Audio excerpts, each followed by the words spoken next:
Also they were expensive to make, और इसीलिए वो बहुत महंगी भी थी। The school had exactly 14 of them, school में वो पूरी की पूरी 14 थी, मीन्स 14 किताबें थी। सोचो आप कितनी महंगी होंगी, किसी भी स्कूल में 14 किताबें होती हैं? नहीं होती ना, क्योंकि वो बहुत हैवी और बहुत ही मोटी मोटी थी, कॉस्टली भी थी। Feeling each letter with his finger tips, Louis set about reading the book. देखो इस तरीके से टच करके लुइस ने पढ़ना सीखा, शुरू किया। इन द स्कूल लाइब्रेरी, पहले लाइब्रेरी से वो जाकर बुक इशू कराई, फिर उसको ऐसे लेटर्स पर फिंगर करके उसको टच करके उसको पढ़ना शुरू किया। However this was a long and difficult task, लेकिन इतना इजी नहीं है बेटा। अगर मैं आपको यही लिख के दूँ जैसे कि रीडिंग, एक पेज पे READING, तो आप तो एक ही वर्ड में ही इतनी देर लगा दोगे। ऐसे करते करते तो बड़ा ही डिफिकल्ट हो जाएगा ये task. I was reading a book, की कितने पेजेस में आएगा आप खुद सोचो, तो बहुत ही डिफिकल्ट सा था। It took a few seconds to read each word, so by the time he reach the end of the sentence Louis almost forgot what was the beginning of the sentence was about.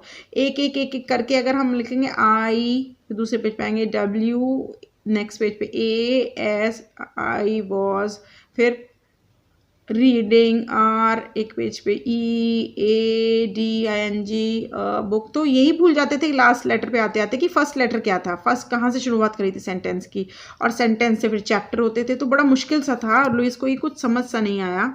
There must be a better way, Louis said to himself, and as soon he found out there was.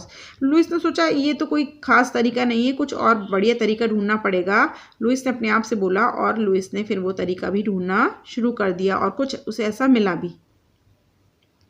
Louis thought long and hard about a way for the visually impaired to read. Visually impaired mean visual means vision, impaired means not proper.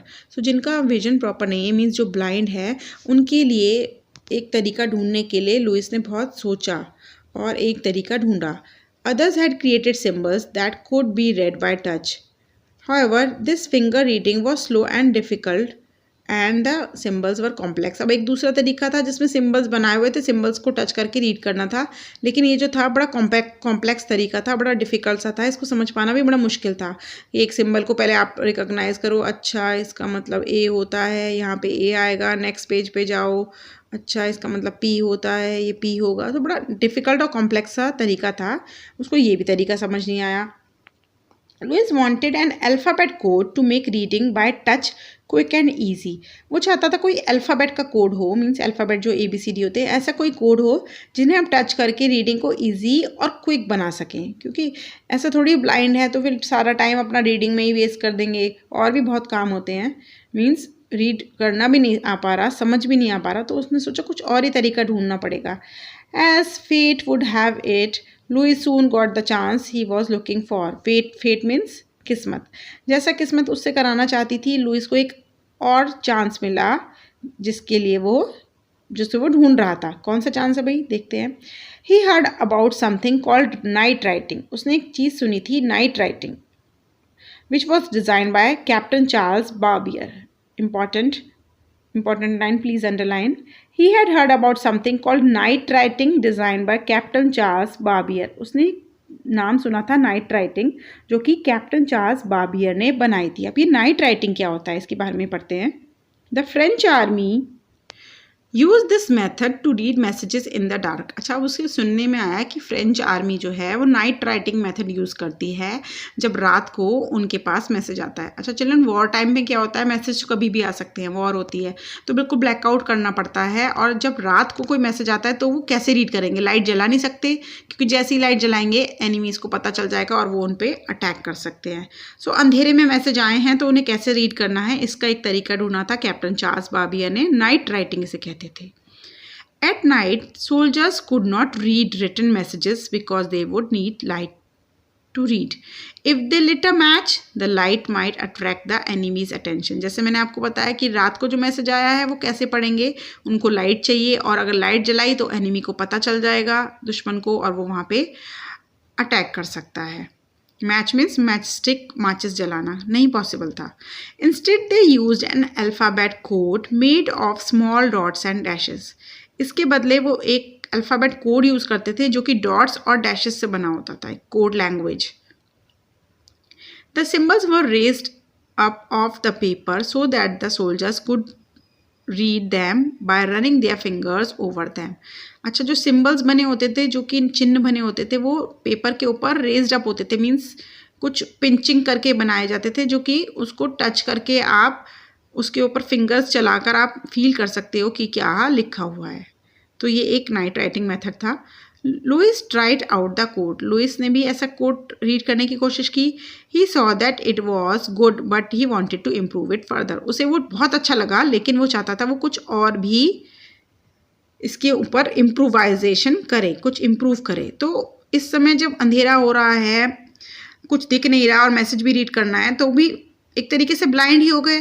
तो ये blind भी use कर सकते हैं। तो Louis ने सोचा इसको थोड़ा और इम्प्रूव करते हैं। On his next vacation home, Louis spent all his time working on this system of writing. अगली बार जब छुट्टियों में वो वेकेशन पे अपने घर गया तो उसने इस सिस्टम पे वर्क करना शुरू कर दिया। ये जो नाइट राइटिंग मेथड उसने सुना था, इस पे उसको बनाता था और रीड करता था, फिर बनाता था, रीड करता था। तो ट्राई कर रहा था थोड़े से इम्प्रूव कर सके। As he sat there in his father's leather shop, Louis picked up one of the awls. और आज फिर वो काफ़ी बड़ा होकर जब पापा की लेदर शॉप पे आया है तो फिर उसने एक ऑल उठाई और the idea came to him in a flash. और उसे एकदम से एक सडनली एक आइडिया आया, उसके दिमाग में एक आइडिया आया। The very tool that had caused him to go blind would now help him to read. जिस इंस्ट्रूमेंट से, जिस टूल से लुइस अंधा हो गया था, वही इंस्ट्रूमेंट ने उसे आज एक ऐसा तरीका बताया जिससे वो रीड कर सकेगा। तो क्या है वो तरीका? Over the next few days, he worked on an alphabet code made up entirely of 6 dots. याद रखेंगे ये भी, 6 डॉट्स से उसने एक अल्फ़ाबेट कोड बनाया और कुछ दिनों तक वो अपने पापा की वर्कशॉप में ऑल से पिंच कर करके ऐसे सिम्बल्स, अल्फ़ाबेट्स बनाता रहा, जिससे कि कुछ डैशेस डॉट्स से वो रीडिंग पैटर्न बना सके। The position of different dots created the different letters of the alphabet. अब लुइस क्या करता था, डिफरेंट डॉट्स बनाता था। मतलब पीछे से अगर मैं ये डॉट बनाऊँ, आप देखो पेपर के पीछे से अगर मैं यहाँ पे डॉट बना रही हूँ थोड़ा सा पिंच करके 6 लेटर्स से, ठीक है। और हम इसे टर्न करके, अब इसे हम इस पर हाथ फेर के, ये रही डॉट्स मेरी, इस पर टच करेंगे तो कुछ हमें रीड होगा। तो इस तरीके से वो अपने, ये मैंने तो पेन लिया है, वो अपने ऑल से ये सब चीज़ें बना रहा था। देखते हैं क्या कर रहे थे वो। The position of different dots created different letters of the alphabet. अब जो डिफरेंट डॉट्स की पोजीशन है, जैसे मैंने 1 2 3 4 5 6 से बनाई, 1 2 3 4 5 6 अलग अलग तरीके से 6 टाइम्स ये डॉट्स होती थी, तो उससे डिफरेंट लेटर्स बन जाते थे अल्फ़ाबेट के। Louis use a blunt awl. Blunt means जो बिल्कुल पॉइंटेड ना हो, जिससे पेपर में छेद ना हो जाए, थोड़ी सी blunt, to punch out a sentence. फिर उसने एक सेंटेंस लिखने की कोशिश की। जैसे मैंने आपको बताया, पिंच करके, आप अपनी एक्टिविटी करके ज़रा मुझे बताना, पिंच करके। हमें तो वो कोड लैंग्वेज नहीं पता, लेकिन हम अपने अल्फ़ाबेट्स को पहचान सकते हैं ना, सिर्फ पीछे से उसको टर्न करके पढ़ेंगे। Louis use a blunt awl to punch out a sentence. पूरा एक सेंटेंस लिख के देखा। Holding his breath he read it quickly. उसने अपनी फिंगर से उसको फिर टच करके, फील करके पढ़ने की कोशिश करी, और उसने बिल्कुल अपनी सांस रोक ली, क्योंकि वो सोच रहा था कि देखता हूँ बना या नहीं बना, बना या नहीं बना। Everything made sense. सब कुछ बिल्कुल पढ़ा जा रहा था, बड़े आराम से पढ़ लिया। His plan had worked. उसका प्लान काम कर गया। Louis had invented a new system of reading and writing for the blind. The boy was only 15 years old. Please underline. और 15 साल की उम्र में उसने एक रीडिंग और राइटिंग का सिस्टम ब्लाइंड लोगों के लिए बना लिया था, जिसमें वो सिर्फ 15 साल का था। सो बच्चों, जिस ऑल से उसे चोट लग गई थी, आज उसी ऑल की मदद से, उसी ब्लंट ऑल की मदद से उसने एक रीडिंग एंड राइटिंग सिस्टम बना लिया है। The system for reading and writing is used all over the world today. It is simply known as Braille. और यही रीडिंग राइटिंग के सिस्टम को हम ब्रेल कहते हैं। पूरी दुनिया में आज ब्लाइंड पीपल ये लैंग्वेज यूज़ करते हैं, ब्रेल। कुछ बच्चे से ब्रेली बोलते हैं, ब्रेली नहीं होता बेटा, it's Braille. Today, the blind can read maps in Braille. Special Braille languages enable them to work and connect with the online world.